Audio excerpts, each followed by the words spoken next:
বেগম খালেদা জিয়ার রোগমুক্তি কামনায় মোসাফফা বিএনপির উদ্যোগে দোয়া মাহফিল। সঞ্জিত কুমার শীল, আরব আমিরাত।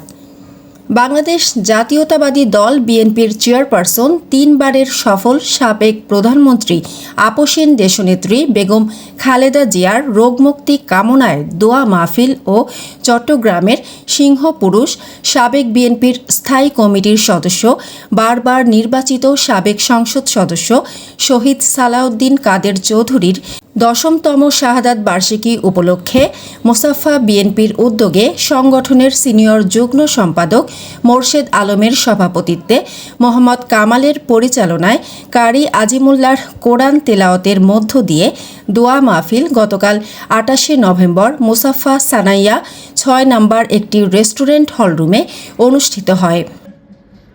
যারা 5 ওয়াক্ত নামাজ পড়ে প্রত্যেক নামাজে দেশনেত্রী বেগম খালেদা জিয়াকে আল্লাহ যাতে রোগ মুক্তি করে আমাদের মাঝে আবার ফিরিয়ে নিয়ে আসে, বাংলাদেশের এই সংকটময় অবস্থাতে উনি আবার হাল ধরে বাংলাদেশের জনগণের মানুষের সেবা করতে পারে। উক্ত দোয়া মাহফিলে প্রধান অতিথি হিসেবে উপস্থিত ছিলেন বিএনপি সংযুক্ত আরব আমিরাত কেন্দ্রীয় আহ্বায়ক কমিটির সিনিয়র সদস্য মুসা আল মাহমুদ চৌধুরী।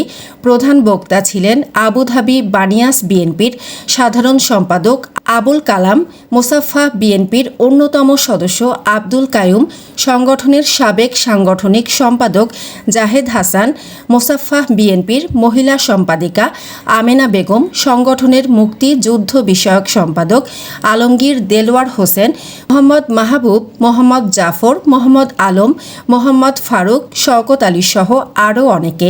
উক্ত দোয়া মাহফিলে বেগম খালেদা জিয়ার রোগমুক্তি কামনায় সকলের প্রতি দোয়া ও প্রার্থনা করার জন্য অনুরোধ জানান।